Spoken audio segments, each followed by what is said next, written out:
Friends जय जगन्नाथ स्वागत जनाऊँ आपण प्रिय YouTube channel the Sky Odia को बंधुगण ओडिशा स्टाफ सिलेक्शन कमिशन बा ओएसएससी पक्षरु आसीगला रिजल्ट तो कौन रही रिजल्ट उपरे अपडेट टी ओएसएससी पक्षरु आसतु आम जाणीनवा ता पूर्वर यहीपरि लेटेस्ट जॉब नोटिफिकेशन सर्वदा सठिक समय और सर्वप्रथम पाइबापी the Sky Odia YouTube channel को सब्सक्राइब करूँ ऑल नोटिफिकेशन को ऑन कर रखु एतद व्यतीत आपण सांग मध्य वीडियो को लाइक शेयर करने को भूलु ना एवं आसतु जाना कौन रही ओएसएससी आज रिजल्ट अपडेट टी रिजल्ट अपडेट जानापी सर्वप्रथमे आम जो कौन सी वेब ब्राउजर रे ओएसएससी टाइप करवा देन आपण मानकु एहीपरि ओएसएससी टाइप कलापर शो कर जोटी ओएसएससी ऑफिशियल पेज को आम विजिट करिया बर्तमान मु ऑफिशियल पेज को चली आसी आपण मानकु एहीपरि ऑफिशियल पेज टी शो करिवो जोउतरे देखंतु व्हाट इज न्यू एवं डेट रही जुलाई 26 2024 बा आजिर अपडेट टी तो कौन रही देखंतु प्रथमटी देखंतु आपण मानकर रही notice regarding number of candidate to be shortlisted for the main written examination for the post of ATO 2024 तो बंधुगण एथिरे आमे जानिबा अपडेट रे जे एटीओ पई केते जण पिला शॉर्टलिस्टेड हेइचंती मेन रिटन एग्जामिनेशन पई देन नेक्स्ट रही आपण मानकर publication of result of computer skill test जो थे आपण कहा कंप्यूटर स्किल टेस्ट पई रिजल्ट आसी stenography test and typing test the along with तो वेरिफिकेशन कंबाइन रिक्रुटमेंट चाहता जूनियर स्टेनोग्राफर एवं जूनियर ग्रेड टाइपिस्ट तो एबे आसंतु जानिबा व्यू पीडीएफ को ओपन करी कौन कौन रही अपडेट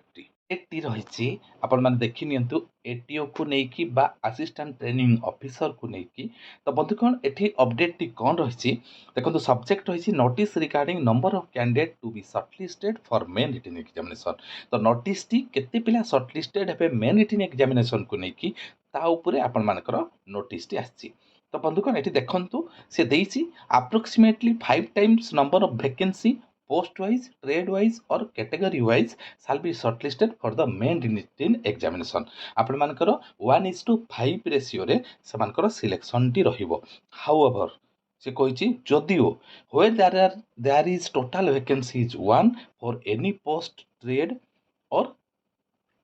रेफर टेबल 2P और सी एडवर्टाइजमेंट जदिओ जो जगार गोटे वैकेंसी रही पोस्ट हो कि ट्रेड रे गोटे वैकेंसी रही कैंडिडेट नंबरिंग अबाउट 10 टाइम्स तो सही जगार गोटे वैकेंसी थिले जो कि पोस्ट हो कि ट्रेड रे सही जगार 10 टाइम्स से माने आपण मानकर पोस्ट और ट्रेड कैटेगरी वाइज शॉर्टलिस्टेड करेंगे जदिओ 1:5 रही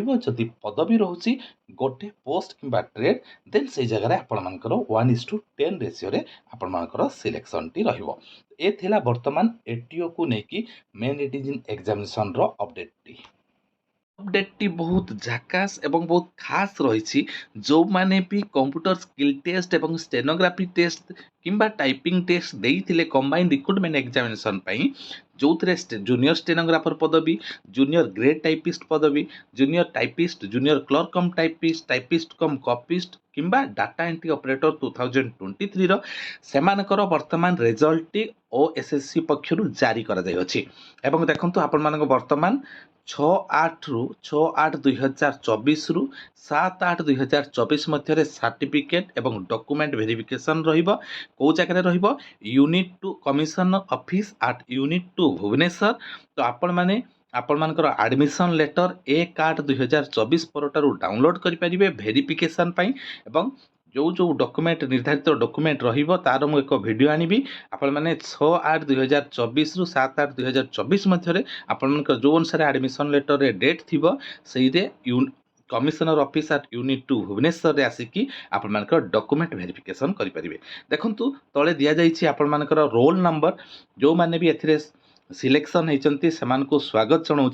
डेट भी दिया जाइए कौ रोल नंबर रो कौ डेट केते टाइम एवं कौ बोर्ड रे आपण मानकर डॉक्यूमेंट वेरिफिकेशन टी रहिबो आपण माने चेक करि नियंतु एथि सहित एहार लिंक तथा पीडीएफ रो लिंक मु मोर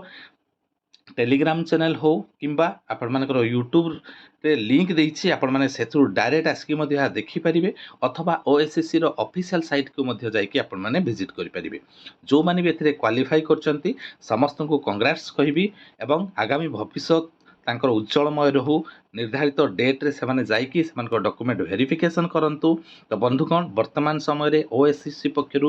ଆସିଗଲା ରେଜଲ୍ଟ। ତାର ଅପଡେଟ୍ଟି ମୁଁ ଜଣେଇଲି ଆପଣମାନଙ୍କୁ। ମତାମତ ଅପେକ୍ଷାରେ ରହିଲି। ଏହିପରି ଲାଟେଷ୍ଟ ଜବ୍ ନୋଟିଫିକେସନ୍ ସର୍ବପ୍ରଥମେ ପାଇବା ପାଇଁ ତ ସ୍କାଏ ଓଡିଆ ୟୁଟ୍ୟୁବ୍ ଚ୍ୟାନେଲକୁ ଲାଇକ୍ କରନ୍ତୁ, ସେୟାର କରନ୍ତୁ ଏବଂ ସବସ୍କ୍ରାଇବ୍ କରିବାକୁ ଜମା ଭୁଲିବେନି। ବର୍ତ୍ତମାନ ପାଇଁ ଏତିକି। ନମସ୍କାର, ଜୟ ଜଗନ୍ନାଥ।